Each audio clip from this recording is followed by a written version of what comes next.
I am CA Dr. K.M. Bansal. I am here to take IPCC accounting classes. I would be starting with insurance claim. आपको notes मिल गए होंगे. कुछ खास बातें हैं. अगर आप अकाउंट्स में मार्क्स लेना चाहते हैं, जो सब लेना चाहते हैं, तो कुछ खास बातें हैं जो ध्यान रखनी चाहिए, जो मैं अभी नहीं बताऊंगा. जैसे जैसे चलते रहेंगे वैसे वैसे बात करते रहेंगे.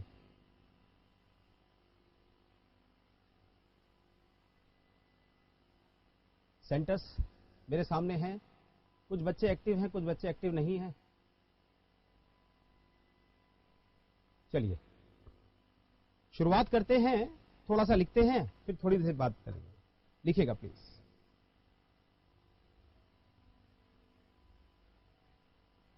Please write insurance claim.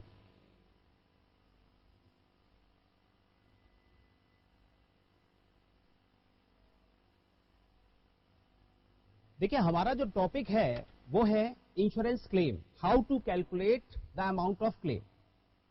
लेकिन एक सवाल उठता है कि इंश्योरेंस का मतलब क्या होता है. तो पहले हम इसी से शुरू करते हैं कि इंश्योरेंस का मतलब क्या है. लिखिएगा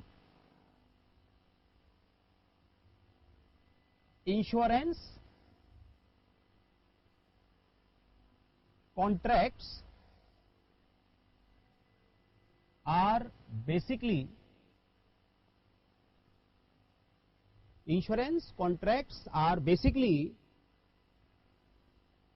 the contracts of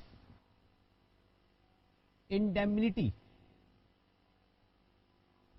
Insurance contracts are basically the contracts of indemnity. याद है बच्चों, सीपीटी में हम पढ़ते थे कॉन्ट्रैक्ट्स ऑफ इंडेमनिटी. क्या था? इंडेमनिटी का मतलब क्या है? इंडेमनिटी का मतलब है based on indemnification. Based on indemnification. भाई बच्चे कह रहे हैं सर आप अपना इंट्रो दीजिए.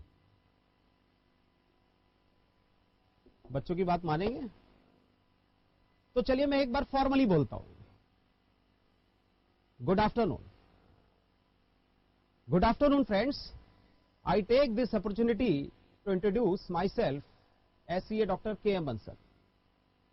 Regarding my qualifications, I have done BCom Honours, MCom from Shri Ram College of Commerce, University of Delhi. Then MPhil from Delhi School of Economics. I have also done PhD in stock market.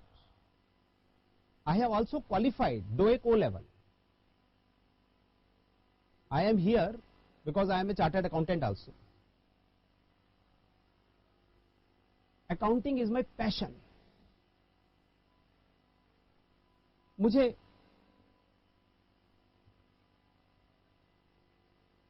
बच्चों का message है, बच्चों की query है कि sir आपने PhD क्यों किया सीए करने के बाद. तो मैंने बच्चों पहले पीएचडी किया, उसके बाद सीए किया. क्योंकि मैं पहले टीचर था, बाद में चार्टर्ड अकाउंटेंट. एक बात और है कि since I am working as a full fledged professor, I am not holding COP. एक और मैसेज है, लखनऊ से बच्चे पूछ रहे हैं कि सर इतनी पढ़ाई क्यों की. अरे यार जिससे आपसे मुलाकात हो सके. प्रो एजुकेशन ऐसी बुला लेता मुझे? तभी तो बुलाया, पढ़ाई की है. इतनी पढ़ाई इसीलिए की है. मेरे ख्याल में बहुत है. चलें पढ़ाई शुरू करें. आइए. तो हम बात कर रहे थे insurance contracts are basically the contracts of indemnity, यानी बेस्ड ऑन इंडेमनिफिकेशन. पहले इसी को चर्चा करें. ये इंडेमनिटी का मतलब क्या है, इंडेमनिफिकेशन का मतलब क्या है.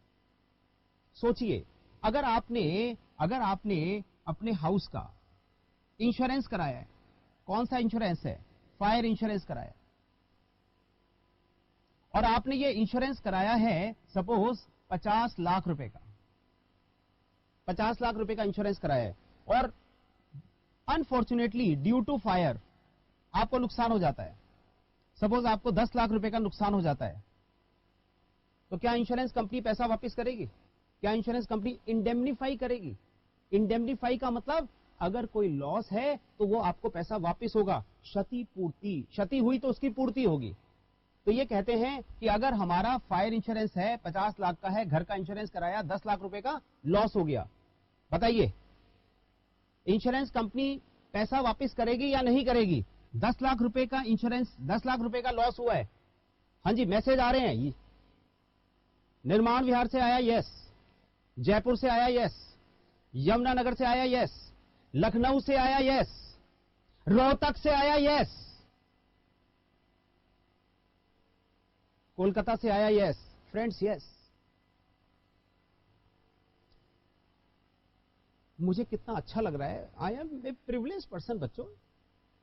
आप लोगों को पाकर मैं धन्य हो गया और आप मुझे पाकर धन्य हो गए, बहुत बढ़िया, वेरी गुड फ्रेंड्स, बहुत बढ़िया।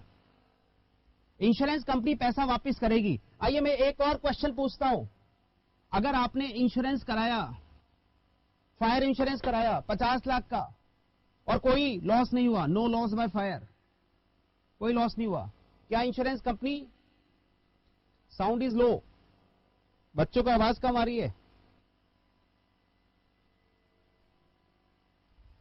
हाँ जी आंसर आने शुरू हो गए हैं। निर्माण विहार नो, अलवर नो, कोलकाता नहीं करेगी। सभी बच्चों का आंसर बिल्कुल ठीक, सभी ने कहा नहीं करेगी। इसका मतलब क्या हुआ बच्चों? अगर हमें लॉस हुआ तो इंश्योरेंस कंपनी पैसा वापस कर रही है, लॉस नहीं हुआ तो नहीं कर रही। इसी को तो कहते हैं इंडेमनिफिकेशन। इंडेमनिफिकेशन का मतलब है अगर नुकसान है तो हमें पैसा वापस मिलेगा, नहीं नुकसान है तो कोई पूर्ति नहीं होगी। मैंने एक वर्ड यूज किया ना, क्षति पूर्ति, damages.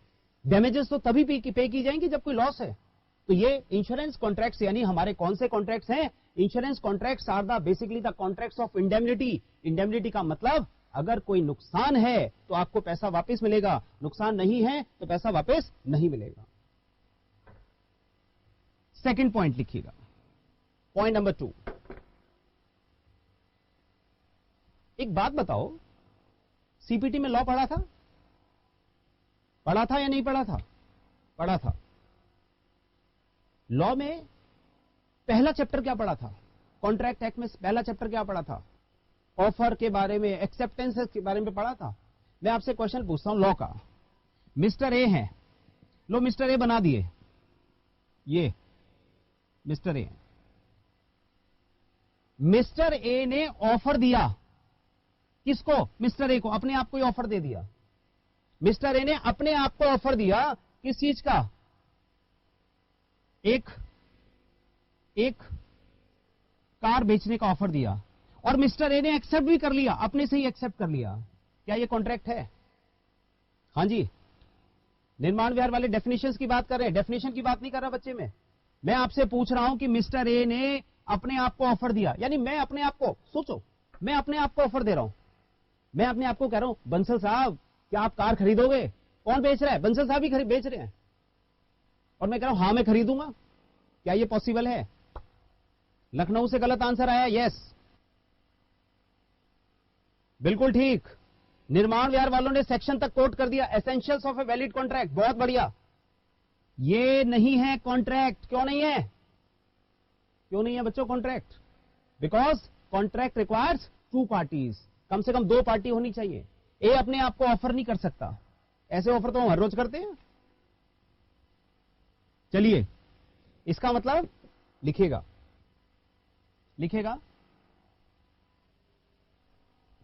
Under these contracts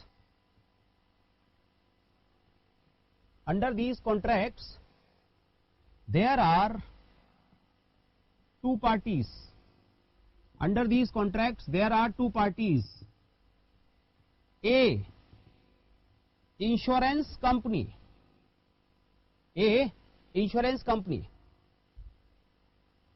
B, insured person.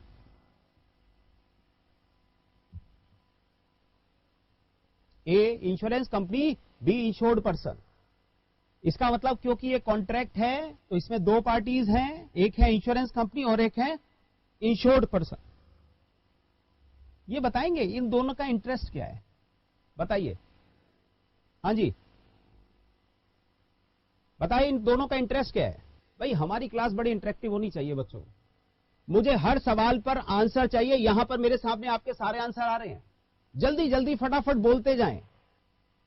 हाँ जी, इंश्योरेंस कंपनी का फायदा क्या है? बहुत बढ़िया, जयपुर वालों ने आंसर दे डाला कि इंश्योरेंस कंपनी का फायदा है कि उन्हें प्रीमियम मिलेगा। बहुत बढ़िया भाई, जयपुर वाले जीत गए। लखनऊ वाले कह रहे हैं सिक्योरिटी एंड क्लेम। बात समझ में नहीं आ रही है। इंश्योरेंस कंपनी को फायदा है कि उन्हें रिसिप्ट ऑफ प्रीमियम होगा। इंश्योर्ड पर्सन को क्या फायदा है बताओ, इंश्योर्ड पर्सन को क्या फायदा है? बहुत बढ़िया बहुत बढ़िया। निर्माण व्यवहार वाले कहते हैं जी उसका इंडेमनिफिकेशन होगा। इसका मतलब इसको हम और डिफाइन करें, हम कहते हैं कवरेज ऑफ रिस्क, उसका रिस्क कवर हुआ। ठीक है, बहुत बढ़िया। सिक्योरिटी अगेंस्ट लॉस, कोलकाता से मैसेज आ रहा है। रोहतक वाले ठीक बोल रहे हैं, यानी सारे बच्चे बहुत सही बोल रहे हैं, बहुत सही समझ में आ रहा है आपको। इसका मतलब यह बात हुई कि इंश्योरेंस कॉन्ट्रैक्ट्स में दो पार्टीज हैं और दोनों पार्टीज का फायदा क्या है? दोनों का फायदा है बच्चों। अगर फायदा नहीं होगा तो कोई कॉन्ट्रैक्ट भी नहीं होगा। एक आदमी ऐसे तो ना कॉन्ट्रैक्ट करेगा। तो खैर, इंश्योरेंस कंपनी का फायदा है उसे प्रीमियम मिलेगा, और इंश्योर्ड पर्सन का फायदा क्या है कि उसका कवरेज ऑफ रिस्क होगा। अगर कोई बच्चा कहता है कि इंडेमनिफिकेशन होगा तो वो आंसर बेटा गलत है। रोहतक वाले कह रहे हैं इंडेमनिफिकेशन होगा, आपका आंसर आधा गलत है, आधा सही है। और अगर आधा सही है और आधा गलत है तो बेटा गलत माना जाएगा। क्यों? क्योंकि इंडेमनिफिकेशन तो तभी होगा ना जब नुकसान होगा। अगर नुकसान नहीं है तो मेरे भाई लॉस कैसे होगा? रिकवरी कैसे होगी? तो इसलिए हमें कहना चाहिए coverage of risk. Coverage of risk में दोनों बातें आ गई। अगर हम कहते हैं लॉस हुआ तो इंडेमनिफिकेशन हो गया, अगर कोई लॉस नहीं हुआ तो कोई इंडेमनिफिकेशन नहीं हुआ। इसका मतलब अगर मैं कहता हूं कवरेज ऑफ रिस्क तो उसके अंदर दोनों बातें आ गई। तो इसका मतलब बच्चों, जब हम कहते हैं कि दो पार्टीज हैं तो दोनों पार्टीज का अपना अपना फायदा है। इंश्योरेंस कंपनी का फायदा क्या है कि उसे प्रीमियम मिलता है, और इंश्योर्ड पर्सन का फायदा क्या है? उसका कवरेज ऑफ रिस्क है। ये हमने थोड़ा सा चर्चा की कि इंश्योरेंस कंपनी का मतलब क्या है और इंश्योरेंस में कौन कौन सी पार्टीज होती हैं। आइए अब बात करते हैं कि कितने तरह के इंश्योरेंस होते हैं, और फिर हम अपने टॉपिक पर आएंगे। लिखेगा types of insurance, types of insurance. लिखेगा बच्चों types of insurance, types of insurance. दो तरह के इंश्योरेंस हैं, दो तरह के इंश्योरेंस हैं, दो तरह के इंश्योरेंस है। मेरे पास जवाब आने बंद हो गए, बताओ कौन कौन से तरह के हैं। हम इंश्योरेंस को दो पार्ट्स में डिवाइड करते हैं। हाँ जी, मैं इंतजार कर रहा हूं बच्चों, मेरे पास एक भी जवाब नहीं आया अभी। यस, कितने टाइप के इंश्योरेंस है? LIC and GIC। एक आंसर आया है यमुना नगर से, LIC GIC। और बोलें, यमुना नगर वाले बच्चे बोल रहे हैं LIC GIC। और बोलें, निर्माण व्यवहार वाले बच्चे बोल रहे हैं, निर्माण वाले व्यवहार वाले बोल रहे हैं लाइफ एंड अदर। हाँ जी, लखनऊ से LIC GIC। मजा नहीं आया जी? अभी प्रॉपर क्लासिफिकेशन नहीं हुई। अभी आप ये बता रहे हैं कि आपने एक आंसर आया है फायर इंश्योरेंस। भाई साहब दो बताओ ना, जब मैं दो बता रहा हूं। कोलकाता से आया है लाइफ इंश्योरेंस। नहीं, और बताएं, और इंप्रूव करें अपने आंसर को। जब आप बच्चों बोल रहे हो LIC GIC, तो LIC GIC क्या है? ये तो कंपनीज के नाम है। हाँ जी, एक और आंसर आया मरीन इंश्योरेंस।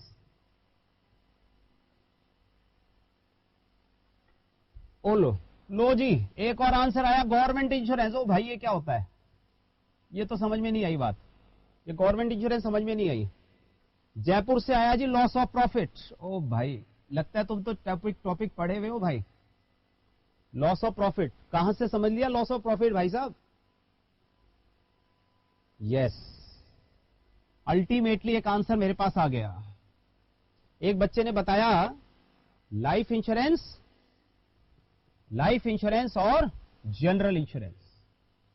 ठीक है बच्चों, दो तरह के इंश्योरेंस होते हैं, लाइफ इंश्योरेंस और जनरल इंश्योरेंस। जनरल इंश्योरेंस को तीन पार्ट्स में डिवाइड करते हैं। पहला पार्ट है फायर, दूसरा है मरीन, और उसके अलावा जो बचे उसको कहते हैं मिसलेनियस। जयपुर से आया जी स्टॉक इंश्योरेंस। स्टॉक इंश्योरेंस किस चीज का बेटा? स्टॉक इंश्योरेंस कई चीजों का हो सकता है।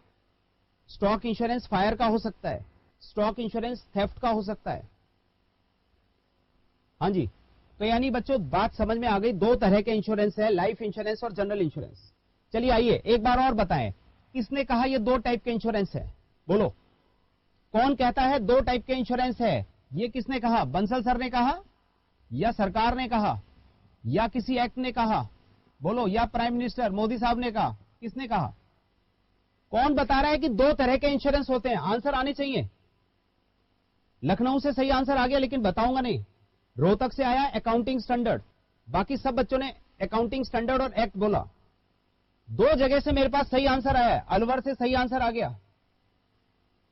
हाँ जी, जयपुर वालों ने अपना आंसर सुधार लिया, बहुत बढ़िया, बिल्कुल ठीक। कोलकाता वालों ने एएस बताया है। निर्माण विहार, बिल्कुल ठीक। इरडा, जहां आपने IRDA बताया, इसकी फुल फॉर्म भी बताओ। बोलिए जी, फुल फॉर्म बताओ। इरडा की फुल फॉर्म मेरे पास आनी चाहिए। IRDA का मतलब क्या है बच्चों, बताओ। हाँ जी, I insurance regulatory development authority act, बहुत बढ़िया, बिल्कुल ठीक। तो यानी बच्चों ये कौन बताता है कि दो तरह के इंश्योरेंस है? पहले हमें बताता था इंश्योरेंस एक्ट। एक नॉलेज के लिए बात सुनिए मेरी। आपको पता है पहले इंश्योरेंस कौन करता था? लाइफ इंश्योरेंस कौन करता था? सिर्फ LIC करती थी, life insurance corporation of India करती थी। लेकिन अगर आप चाहें तो आज ICICI प्रूडेंशियल से भी इंश्योरेंस करा सकते हैं। अगर आप चाहें तो कोटक वाले भी इंश्योरेंस करते हैं। अगर आप चाहें तो भारतीय अवीवा वाले भी इंश्योरेंस करते हैं। तो इसका मतलब आज की तारीख में इंश्योरेंस खाली गवर्नमेंट के पास नहीं है, अब वो प्राइवेट सेक्टर के लिए भी अलाउड है। आपको पता है एक कमेटी बनी थी, मल्होत्रा कमेटी। मल्होत्रा कमेटी की रिपोर्ट थी, उसकी रिकमेंडेशन थी कि इंश्योरेंस सेक्टर को प्राइवेट प्लेयर्स के लिए भी अलाउ कर दिया जाए, और अकॉर्डिंगली ऐसा हुआ। इसका मतलब जो पुराने प्रोविजंस थे वो ऑब्सोलीट हो गए, इसीलिए एक नया एक्ट बना जिसका नाम है IRDA, insurance regulatory development authority act. सभी ने सही आंसर दिया है, बिल्कुल ठीक। तो इसका मतलब IRDA एक्ट बना हमारा, और IRDA एक्ट क्या कहता है कि दो तरह के इंश्योरेंस होते हैं बच्चों, लाइफ इंश्योरेंस और जनरल इंश्योरेंस। मोटी मोटी बात करें कि इन दोनों इंश्योरेंस में फर्क क्या है।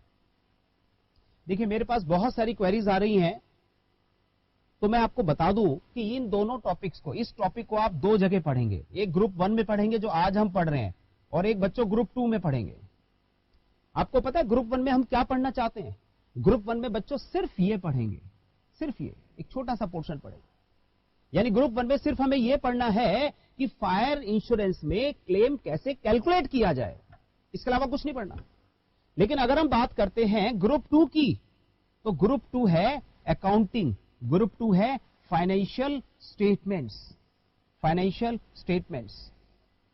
तो ये जो बाकी क्वेरीज हैं, ये सब क्वेरीज हमारी किससे रिलेटेड हैं? ये ग्रुप 2 से रिलेटेड हैं। मैं इनकी बात नहीं करूंगा, मैं बात करूंगा सिर्फ ग्रुप 1 की, जो हम आज बैठे हैं जिसके लिए।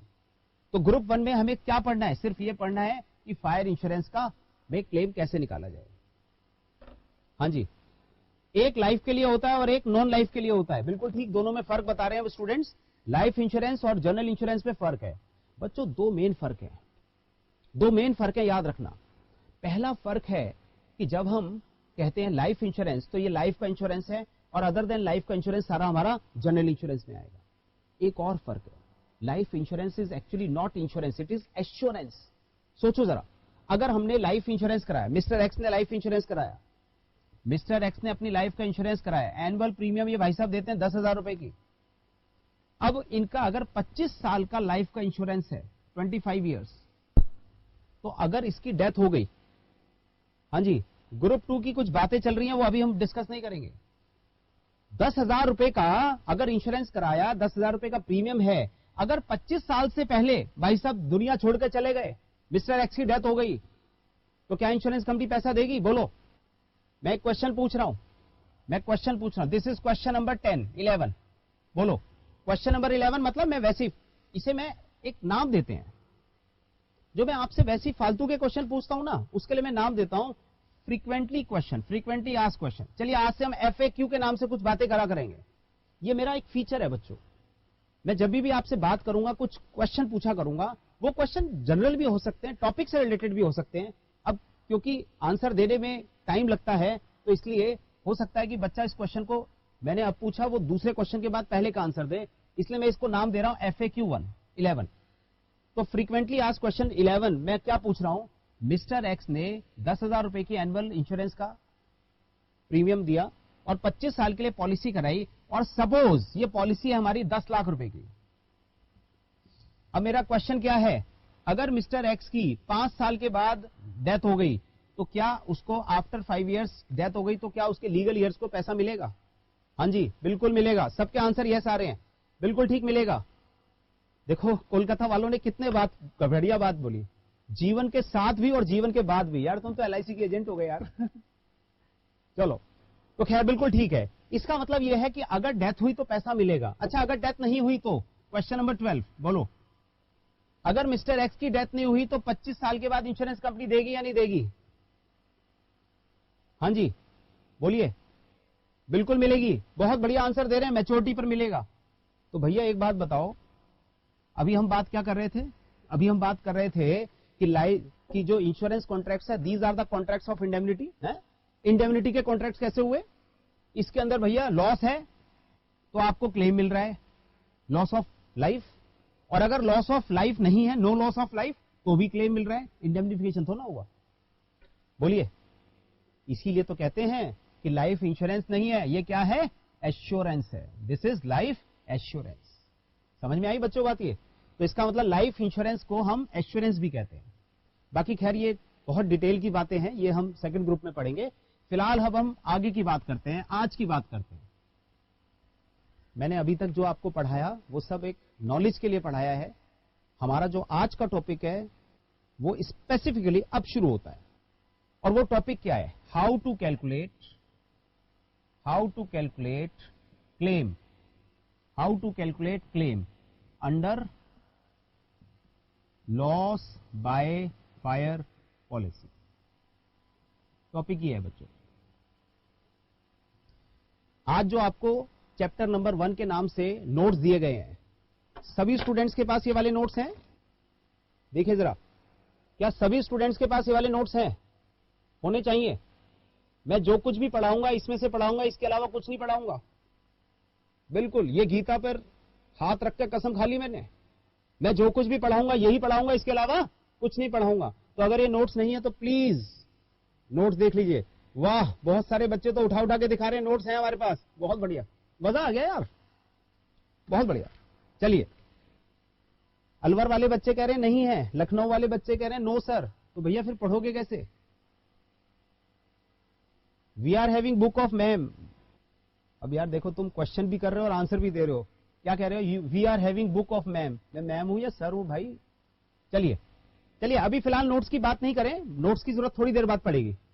जिसके पास नहीं है वो जरा एक बार इस बात को एक अलार्म सा बजा तो दे यार कि नहीं है नोट्स, ताकि अरेंज हो जाए। आने वाले 1 घंटे तक हमें नोट्स की कोई जरूरत नहीं है। पहले आप मेरी बात सुनेंगे, एग्जाम्पल करेंगे। हाँ जी, लखनऊ वाले कह रहे हैं जी मेल करवा दें। मेल हो चुका है बेटा सबके पास। चलिए अब आइए टॉपिक पे ध्यान दीजिए। The forget about the notes, अभी मिल जाएंगे। How to calculate claim under loss by fire policy. एक बात समझी जाए, एक बात समझी जाए बच्चों। अगर हम कहते हैं कि लॉस बाय फायर पॉलिसी है तो उसके अंदर कौन कौन से क्लेम हो सकते हैं? सोचो जरा। अगर हमने इंश्योरेंस पॉलिसी ली फायर की, एक डाउट होता है, हम अभी तो बात कर रहे थे इंश्योरेंस की, फिर हमने बात की टाइप्स ऑफ इंश्योरेंस की, अब हम बात करें क्लेम की, क्योंकि हमें बात इसी की करनी है। हमें बच्चों बात इसी की करनी है। हमें यह देखना है कि क्लेम को कैसे कैलकुलेट किया जाए, क्योंकि हम ग्रुप 1 पढ़ रहे हैं। ग्रुप 1 में फाइनेंशियल अकाउंटिंग का टॉपिक है, और फाइनेंशियल अकाउंटिंग के टॉपिक में हम सिर्फ एक बात पढ़ते हैं, और वो बात क्या है? वो बात ये है कि how to calculate claim under loss by fire policy. अगर हमारी फायर पॉलिसी है तो उसके अंदर हम कैसे कैसे क्लेम को निकालें, इसकी बात कर रहे हैं। तो देखिए कितने कवरेज क्या है, लिखिएगा प्लीज। सबसे पहले coverage under loss by fire policy, coverage under loss by fire policy. 3 तरह के क्लेम बच्चों इसके अंदर हम कवर करेंगे।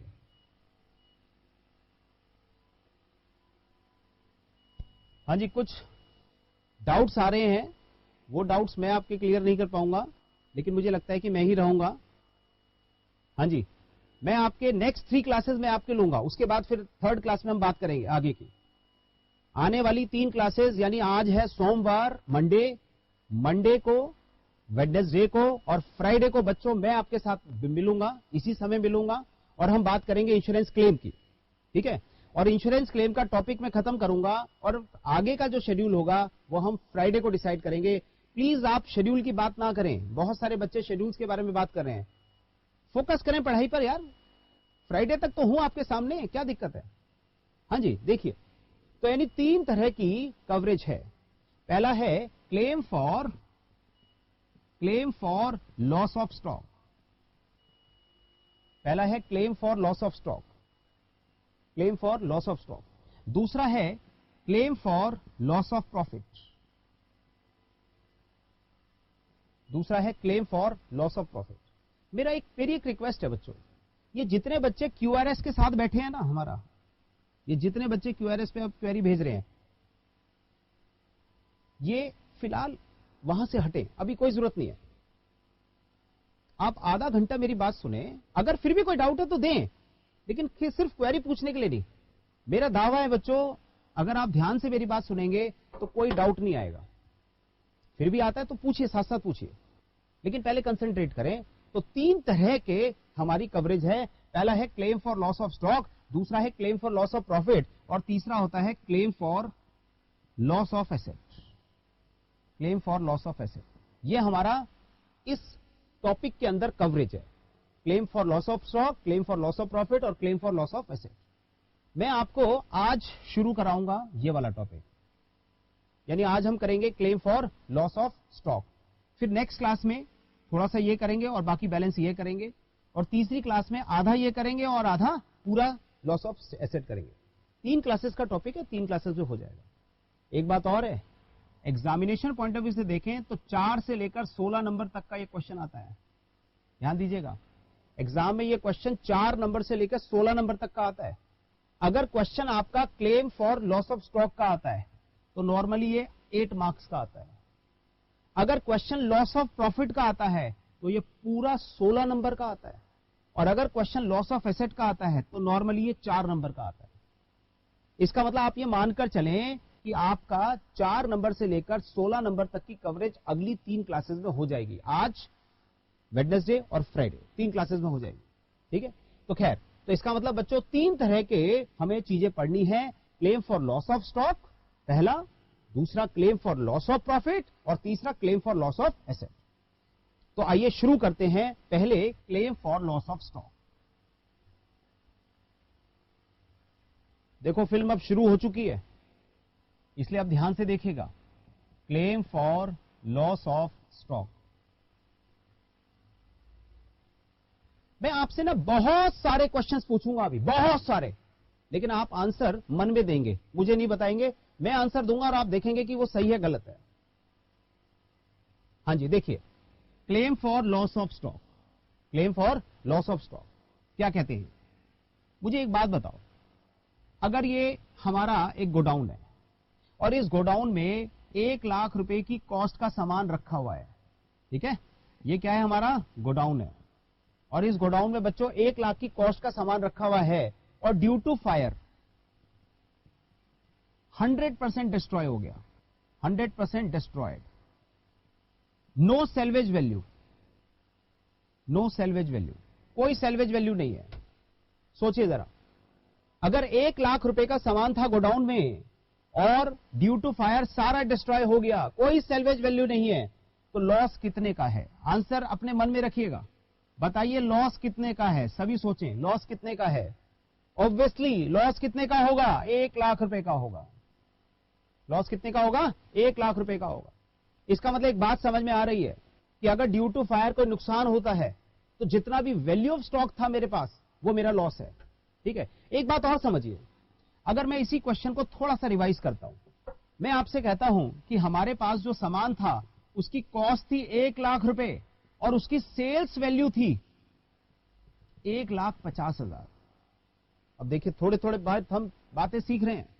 मैंने आपसे क्या कहा बच्चों, हमारे पास जो सामान था उसकी कॉस्ट कितनी थी, 1 लाख रुपए और उसकी सेल वैल्यू कितनी है, 1,50,000।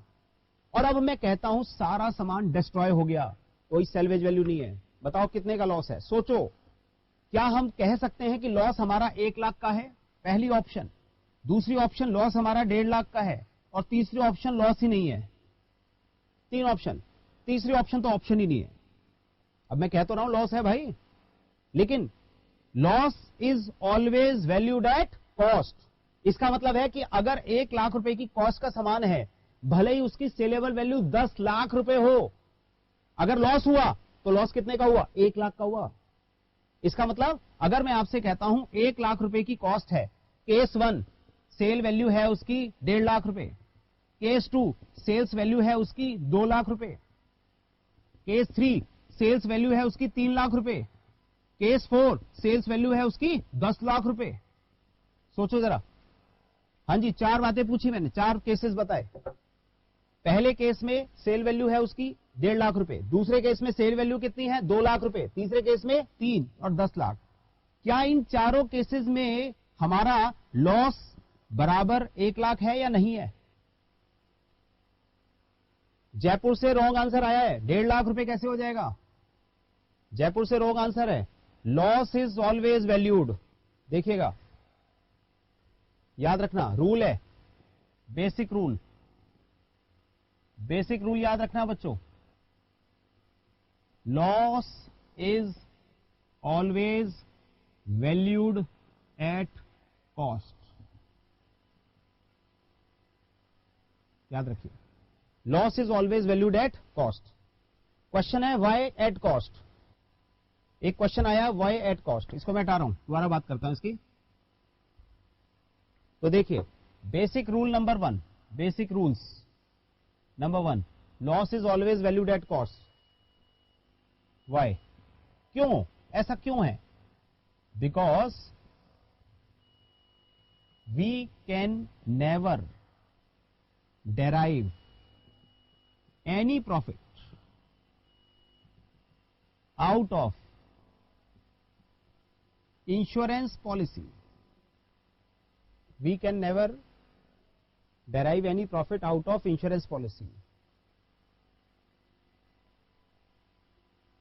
ठीक है जी। तीसरी बात, इसका मतलब है लॉस हमेशा कॉस्ट पे वैल्यू होगा। क्यों कॉस्ट पे होगा? क्योंकि हम लॉस की वैल्यू, हम कभी भी इससे कोई प्रॉफिट डेराइव नहीं करते। अरे ये तो कवरेज ऑफ रिस्क है ना बच्चों, हम रिस्क को कवर करना चाहते हैं, प्रॉफिट थोड़ा ना कमाना चाहते हैं। अरे मेरे पास गाड़ी है, मेरे पास कार है, मैं उसका इंश्योरेंस करा रहा हूं। क्यों करा रहा हूं इंश्योरेंस?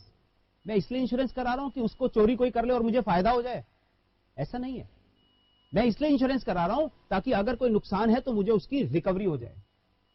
अगर मैं आपसे कहता हूं कि मेरे पास मकान है, मेरे पास स्टॉक है, मेरे गोडाउन में स्टॉक है, अरे स्टॉक बेचने के लिए रखा है या आग लगाने के लिए रखा है? हमारे पास जो स्टॉक है, स्टॉक हम किस लिए रख रहे हैं? बेचने के लिए या आग लगाकर उसे बेकार करने के लिए? ऑब्वियसली बेचने के लिए, बेचेंगे ज्यादा प्रॉफिट होगा। तो अगर उसमें आग लगने से नुकसान हो गया तो मैं अपने नुकसान की भरपाई करा रहा हूं, मेरी कॉस्ट की रिकवरी होगी और कुछ नहीं होगा। इसीलिए इसमें कोई संदेह नहीं है, as such there is no second opinion, loss is always valued at cost. एक तीसरी बात और समझिए, मैंने आपको कहा यहां पे 2 पार्टीज हैं, यहां 2 लोग हैं। ये है इंश्योरेंस कंपनी बच्चों और ये है पॉलिसी होल्डर यानी हम। इस चैप्टर में जो हम कैलकुलेशन कर रहे हैं वो किसकी कर रहे हैं? इसके पॉइंट ऑफ व्यू से कर रहे हैं, इसके पॉइंट ऑफ व्यू से, इसके पॉइंट ऑफ व्यू से नहीं कर रहे। ठीक है, हाँ जी। एक क्वेश्चन है कि स्टॉक की सेल पर जो प्रॉफिट होगा, अरे स्टॉक जल गया तो प्रॉफिट कैसे होगा? अगर स्टॉक हमारा जल ही गया तो प्रॉफिट नहीं होगा। यानी बेसिक रूल याद रखिए, अगर कोई नुकसान होता है तो वो हमेशा कॉस्ट पर होता है। अच्छा चलो एक एग्जांपल लेते हैं, मैं आपसे कहता हूं, देखिए ये एक और एग्जांपल छोटा सा समझिए। मिस्टर एक्स जो है एक पेन खरीद के लाए। मिस्टर एक्स एक स्टेशनरी डीलर है, वो पार्कर का पेन परचेज करके लाए। पार्कर का पेन समझते हो ना, अच्छा माना जाता है। तो पार्कर का पेन परचेज करके लाए। अब ये जो पार्कर का पेन परचेज करके लाए, ये किसी ने पार कर लिया। पार करना समझते ना, चोरी कर लिया। ये पेन कितने का खरीद के लाया था? ये खरीद के लाया था 750 रुपए का एक पेन, 750 रुपीज का एक पेन खरीद के लाया था। एंड दैट वाज स्टोलन, चोरी हो गया। अगर वो चोरी हो गया तो बताओ उसको लॉस कितने का हुआ? अगर ये इसको बेचता, ये बेचने के लिए लाया था, इसकी सेलेबल वैल्यू है 800 रुपए सपोज, यानी जो शॉपकीपर है, स्टेशनरी सेलर है, वो कितने का लाया? 750 का। बेचेगा कितने में? 800 रुपए में। और किसी ने चोरी कर लिया। हाँ जी, वो कह रहे हैं जी जब बेचा ही नहीं तो प्रॉफिट कैसे होगा? अरे भाई यही तो मैं कह रहा हूं, जब आप सामान बेचोगे तभी तो प्रॉफिट होगा, ऐसे तो ना प्रॉफिट हो जाएगा। तो यानी एक्चुअल लॉस, बिल्कुल ठीक है, आंसर आ रहा है लखनऊ से, एक्चुअल लॉस होगा 750 का, बिल्कुल ठीक। इसका मतलब यह है कि बेसिक रूल याद रखिएगा बच्चों। मेरी बात दोबारा से सुनो, इन सब बातों को छोड़कर दोबारा से मेरी बात सुनो। अगर मैं आपसे कहता हूं कि मेरे पास कोई सामान है, मैंने उसका इंश्योरेंस कराया है, तो बच्चों कितने का नुकसान हुआ? अगर वो लॉस हो गया, अगर लॉस हुआ तो नुकसान हुआ एट कॉस्ट। यानी बेसिक रूल याद रखें, loss is always valued at cost. क्यों? Because these are the contracts of indemnity. Indemnity का मतलब मैंने तो पहला सेंटेंस ही बोला था, अगर कोई लॉस होगा तो रिम्बर्समेंट होगा, नहीं तो नहीं होगा। क्षतिपूर्ति है भाई, क्षति होगी तभी तो पूर्ति होगी। इसका मतलब है कि हम प्रॉफिट नहीं डिराइव करते। तो इसका मतलब खैर एक बात समझ में आ गई कि loss is always valued at cost. चलिए आगे बढ़ते हैं। I am asking once again the same question. Suppose I am having material costing rupees 1 lakh in my godown and the sales value of the goods is case 1 1,50,000, case 2 2 lakhs, case 3 3 lakhs, case 4 4 lakhs। ये values given है और मैं आपसे कहता हूं जी बताओ loss हुआ, 100% loss हुआ, तो कितने का नुकसान हुआ बच्चों? ये बताओ। पहले केस में कितने का नुकसान हुआ? 1 लाख। यहां कितने का नुकसान हुआ? 1 लाख। यहां कितने का नुकसान हुआ? 1 लाख। यहां कितने का नुकसान हुआ? 1 लाख। क्या ये बात समझ में आ रही है? इसका मतलब कभी भी लॉस होता है तो लॉस हमेशा वैल्यू होगा कॉस्ट पर, चाहे उसकी सेल वैल्यू कितनी भी हो, इससे कोई फर्क नहीं पड़ता। मैं कहता हूं जी इसकी सेल वैल्यू 10 लाख है तो भी लॉस कितने पर होगा? 1 लाख पर ही होगा। यानी एक बात समझ में आ गई, loss is always valued at cost. एक बच्चा पूछ रहा है जी अगर इसकी 50 लाख की सेल्स वैल्यू है, हाँ जी रोहतक से क्वेश्चन पूछा जा रहा है, अगर इसकी 50 लाख की सेल वैल्यू तो क्या होगा? हाँ जी, कहीं और से आंसर आए, बोलिए। लखनऊ ने कहा 1 लाख इन ऑल केसेस, बिल्कुल ठीक।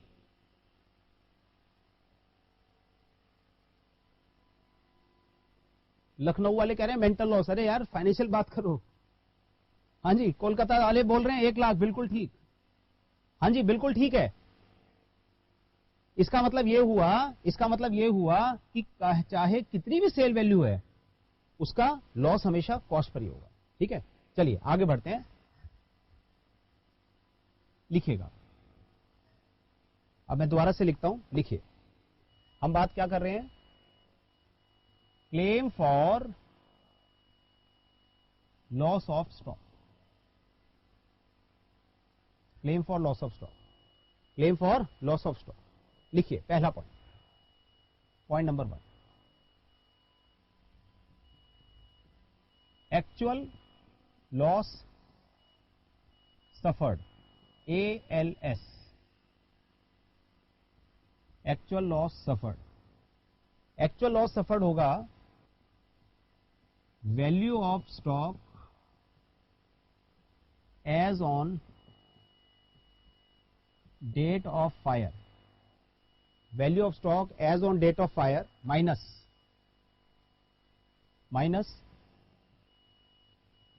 salvaged stock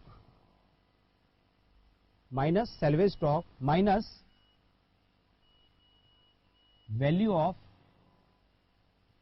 damage stock minus value of damage stock. तो एक्चुअल लॉस सफर्ड होगा बच्चों value of stock as on the date of fire minus salvage stock minus value of damage stock. दूसरा, अगर question आपको कहता है स्टेटमेंट बनाओ, statement showing ALS, अगर क्वेश्चन कहता है स्टेटमेंट बनाएं तो बच्चों कैसे बनाएंगे? बिल्कुल सेम यही चीज, value of stock as on date of fire, value of stock as on date of fire less cost of salvage stock less cost of salvage stock minus realisable value of damage stock. अभी हम समझेंगे इन बातों को, अभी हम बात करेंगे कि डैमेज स्टॉक क्या होता है, सैल्वेज स्टॉक क्या होता है, अभी बात करते हैं। लेकिन ये हमारा आ गया एक्चुअल लॉस सफर्ड, ये आ गया एक्चुअल लॉस सफर्ड।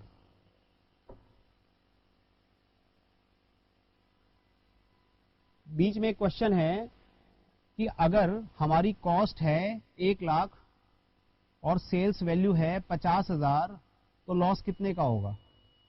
पहली बात है भैया हम लॉस का काम नहीं करते। 1 लाख रुपए की तुम सामान खरीद के ला रहे हो, कहां से ला रहे हो भाई? 1 लाख का सामान खरीदोगे बेचोगे 50,000 में? ऐसा धंधा कोई करता है क्या? नुकसान कितने का हुआ? बेच के भी नुकसान है और अगर जल गया तो भी नुकसान है। तो इसका मतलब अगर 1 लाख रुपए की कॉस्ट है और सेल वैल्यू उसकी 50,000 है और वो सामान डिस्ट्रॉय हो गया तो फिर भी बच्चों हम यही बोलेंगे कि हमें 1 लाख रुपए का नुकसान हो गया। तो इसका मतलब कॉस्ट हमारी 1 लाख, बिल्कुल सही आंसर आ रहे हैं 1 लाख। चलिए अब यानी एक बात समझ में आनी चाहिए। हाँ जी, वो बच्चा बता रहा है जी आउटडेटेड स्टॉक था, ठीक है कोई बात नहीं, आउटडेटेड स्टॉक है बच्चों, फिर भी हमारा लॉस जो है वो उतने का ही होगा। अगर हमने 1 लाख रुपए का सामान खरीद लिया और हम कहते हैं कि वो डिस्ट्रॉय हो गया, कोई बात नहीं, लॉस हमारा 1 लाख का होगा, कोई बात नहीं। ठीक है जी अलवर जी, हाँ जी इधर आए। तो वैल्यू ऑफ स्टॉक, अब देखिए बच्चों इसी बात को समझते हैं। इधर देखिए, इधर लाइए, इसको देखिएगा। हाँ जी भाई साहब फोकस जरा इधर लाएं। अगर मैं आपसे कहता हूं कि हमारा ये गोडाउन में सामान है टोटल 1 लाख रुपए का, ठीक है, अब कोई सवाल जवाब नहीं होगा, सिर्फ समझिएगा। हमारे पास सामान है बच्चों कितने का? 1 लाख रुपए का सामान है और ये कहते हैं 1 लाख रुपए का सामान डिस्ट्रॉय हो गया। अगर इस गोडाउन में आग लगी है तो आपको क्या लगता है सारा सामान जल गया होगा? नहीं, बिल्कुल नहीं। कितने का सामान जला होगा? देखिए इसके अंदर 3 तरह का सामान होगा। एक सामान ऐसा होगा जो 100% डिस्ट्रॉय हो गया, 100% डिस्ट्रॉय। एक सामान ऐसा होगा जो 100% बच गया, उसे कहते हैं सैल्वेज्ड, 100% सैल्वेज्ड। और एक सामान होगा जो इन दोनों के बीच में है, इसका मतलब है वो डैमेज्ड है। डिस्ट्रॉयड और डैमेज्ड में टेक्निकली फर्क है। जब हम बात करते हैं हम कहते हैं डिस्ट्रॉयड, तो डिस्ट्रॉयड का मतलब है, डिस्ट्रॉयड का मतलब है, देखो असाइनमेंट आ गए हैं, बच्चे खुश हो गए। हाँ जी, डिस्ट्रॉयड का मतलब क्या है? डिस्ट्रॉयड का मतलब है बच्चों टोटली डिस्ट्रॉय हो गया, कुछ भी रिकवर नहीं हुआ। और डैमेज का मतलब क्या है? डैमेज का मतलब क्या है? डैमेज का मतलब है कि डिस्ट्रॉय हुआ लेकिन कुछ रिकवर भी हो जाएगा, उसे हम कहते हैं डैमेज्ड। तो मैं आपसे ये कह रहा हूं कि 3 तरह का स्टॉक है हमारे पास, ठीक है। अब इधर फोकस करें, देखें 1 लाख रुपए की कॉस्ट का सामान था, उसमें से कुछ 100% डैमेज डिस्ट्रॉय हो गया, कुछ डैमेज हुआ, कुछ बच गया। जो बच गया क्या वो आपका नुकसान है? बोलो, अगर मैं आपसे कहता हूं 1 लाख में से 10,000 की कॉस्ट का सामान आपका बच गया, नुकसान तो ना है बच्चों ये? It is not a loss, बिल्कुल ठीक, it is not a loss. और अगर मैं आपसे कहता हूं कि इसमें से 70,000 की कॉस्ट का सामान टोटली डिस्ट्रॉय हो गया, क्या ये नुकसान है? हाँ जी, क्या ये नुकसान है 70,000 रुपए का? बिल्कुल है। और अगर हम इसकी बात करते हैं, 70 का ये है, 10 का वो है, what was the total cost? 1 lakh. 1 lakh में से 70 और 10 80 बचा कितना? 20। तो 20 की कॉस्ट का सामान डिस्ट्रॉय हो गया, लेकिन इसकी रिकवरेबल वैल्यू कितनी है? रिलायजेबल वैल्यू है सपोज 5,000। कितने का नुकसान हुआ? 15,000 का नुकसान नहीं हो गया? कहने का मतलब यह है कि इस चीज को कैलकुलेट करने के 2 तरीके हुए। या तो आप ऐसे बोलो कि इतने का नुकसान हुआ, ये नुकसान हुआ प्लस ये जो 15,000 का नुकसान हुआ 85। या एक सिस्टमेटिक तरीका क्या हो सकता है, देखो इसी में लिख देता हूं मैं। देखो जरा, हमारे पास वैल्यू ऑफ स्टॉक कितना था, 1 लाख। यानी इनिशियली हम कह रहे हैं जी 1 लाख का नुकसान हो गया, 1 लाख का नुकसान हो गया। फिर हम कह रहे हैं जी वैल्यू इसमें से कितने का बच गया, 10,000 की कॉस्ट का बच गया। और जो डैमेज हुआ उसकी कितनी रिलायजेबल वैल्यू है, 5,000 उसकी रिलायजेबल वैल्यू है। तो इसका अंदर नुकसान कितने का हुआ, नुकसान हुआ 85,000 का। बात समझ में आ रही है जी। लखनऊ से 15,000 आया है, 15,000 क्या बताया भाई, लखनऊ से 15,000 का आंसर आया है। शायद मुझे लगता है डैमेज का 15,000 का लॉस बताया आपने। खैर कोई बात नहीं। तो इसका मतलब लॉस निकालना आ गया, एक्चुअल लॉस सफर्ड निकालना आ गया, एएलएस। एएलएस कैसे निकालेंगे, पहले हम देखेंगे value of stock as on the date of fire कितना है, उसमें से लेस करेंगे सैल्वेज स्टॉक की वैल्यू, और उसमें से लेस करेंगे रिलायजेबल वैल्यू ऑफ डैमेज स्टॉक। जब जो आंसर आएगा उसे हम क्या कहेंगे, एएलएस, एक्चुअल लॉस सफर्ड। ठीक है जी। आइए एक क्वेश्चन करके दिखाएं मुझे, लिखें जरा, क्वेश्चन लिखें, प्लीज राइट ए क्वेश्चन। लिखिए इसको, आप एग्जाम्पल 1 की तरह से लिखें, लिखें example 1, example 1।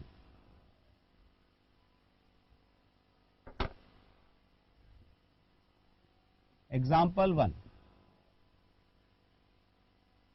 Value of stock as on date of fire, value of stock as on date of fire ये गिवन है 80,000। Value of stock as on date of fire given है 80। आपके लिए बच्चों ये question, value of stock as on date of fire है 80,000, सैल्वेज्ड stock भी दिया हुआ है और डैमेज्ड स्टॉक भी दिया हुआ है। लेकिन इन दोनों की दो वैल्यू दी हुई है, एक तो कॉस्ट और एक रिलायजेबल वैल्यू। जैसे वो कहता है कि जो सैल्वेज स्टॉक है वो 7,000 की कॉस्ट का है, लेकिन अगर हम उसे बेचेंगे तो बेचेंगे 10,500 में। और जो डैमेज स्टॉक है, डैमेज स्टॉक है 10,000 का, जिसको अगर हम बेचेंगे तो मिलेंगे सिर्फ 3,000 रुपए। मैं आपसे पूछ रहा हूं, calculate actual loss suffered, calculate actual loss suffered. हाँ जी, करके बताएं जल्दी से, कैलकुलेट एक्चुअल लॉस सफर्ड।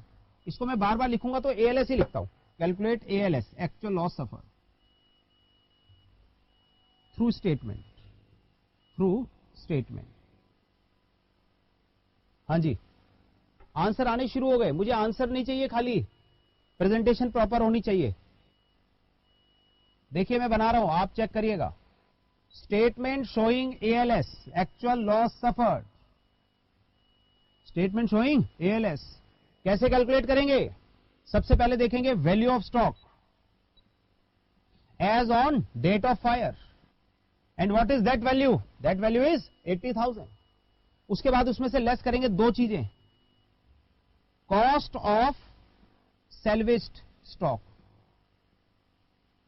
बच्चों सैल्वेज्ड का मतलब है बिना जला हुआ, बिना जला हुआ, यानी ये ठीक ठाक है, इसको आप रूटीन में बेच सकते हैं। और डैमेज का मतलब क्या है, डैमेज का मतलब है जला हुआ, but having saleable value, sales value है उसकी। तो डैमेज स्टॉक का मतलब है कि जिसकी कुछ सेल वैल्यू है, सैल्वेज स्टॉक का मतलब जो बिना जला हुआ, बिल्कुल ठीक ठाक है। ये कौन सा स्टॉक है, ये तो ठीक ठाक है, ओके है जी ये तो जब आप सैल्वेज स्टॉक की बात करते हैं तो आपको क्या लेना चाहिए, कॉस्ट 7,000। और जब आप डैमेज स्टॉक की बात करते हैं तो क्या लेना चाहिए, 3,000। तो रिलायजेबल वैल्यू ऑफ डैमेज स्टॉक, तो 70,000 आया बच्चों correct answer. Actual loss suffered 70,000, actual loss suffered 70,000। हाँ जी, लखनऊ वाले पूछ रहे हैं salvage stock will be taken at cost and damage stock at NRV, बिल्कुल ठीक। बच्चों एक बात है, हमारे एग्जाम में ना आज तक कभी भी ऐसा क्वेश्चन नहीं आया जिसके अंदर आपको सैल्वेज और डैमेज स्टॉक की दोनों चीजें दी हुई है। मैं आपको बच्चों दावा देता हूं, आपके पास जो भी किताब है, आपके पास जो भी किताब है, मार्केट में जो भी किताब मिलती है, इंस्टीट्यूट का स्टडी मटेरियल उठा लें, आरटीपी उठा लो, कहीं से जो भी किताब मिलती हो वो उठा लो, अगर आपको ऐसा क्वेश्चन मिल जाए जिसके अंदर कॉस्ट और एनआरवी दोनों दी हुए हैं, नहीं मिलेगा। लेकिन कॉन्सेप्ट है, एग्जाम में कभी भी अगर मैं सोच सकता हूं तो एग्जामिनर नहीं सोच सकता ये बात। तो इसलिए एग्जाम में कभी भी ये क्वेश्चन आ सकता है जिसके अंदर वो दोनों चीजों की अलग अलग वैल्यू पूछे। अभी तक जितने भी क्वेश्चन एग्जाम में आए हैं उसमें वो एक ही बात कहता है, cost of salvage stock, realisable value of damage stock. लेकिन बच्चों ये अलग अलग भी दे सकता है। तो इसीलिए हमें याद रखना चाहिए कि जब हम सैल्वेज स्टॉक की बात करते हैं तो हमें कॉस्ट लेनी चाहिए, और जब हम डैमेज स्टॉक की बात करते हैं तो रिलायजेबल वैल्यू लेना चाहिए। इसका लॉजिक भी क्लियर होना चाहिए। हाँ जी, लॉजिक क्या है इसका?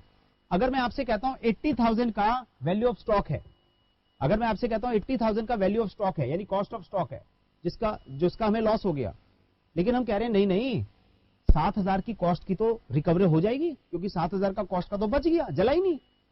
तो इसका मतलब लॉस कितने का हुआ? 80 - 7। और अगर हम कहते हैं कि 10,000 का और स्टॉक है, लेकिन क्या उसकी रिलायजेबल वैल्यू 10,000 है? नहीं, उससे कितने मिलेंगे? 3,000। तो इसीलिए हमने 7 और 3 लेस करके हमने कहा 70,000 का एक्चुअल लॉस सफर है। ठीक है, तो यानी बच्चों अभी तक जितना भी हमने पढ़ा है उसमें एक बात क्लियर हो गई कि अगर मुझे कैलकुलेट करना है, if I am suppose to calculate insurance claim in respect of loss by fire insurance policy, then how to calculate it? So basically I will have to calculate actual loss suffered, and actual loss suffered depends upon 3 parameters. Yani there are 3 figures which are required. Number 1 is value of stock as on the date of fire. When I am referring to value, it is not value, it is cost. So yani I require cost of, yani value of stock as on the date of fire. Second parameter required is, second variable required is, what is the actual value of salvage stock, cost of salvage stock. And third one is, what is the realizable value of damaged stock. So if I am deducting these 2 figures, which figures? If I am deducting cost of salvage stock and realizable value of damaged stock, then the resultant would be actual loss suffered.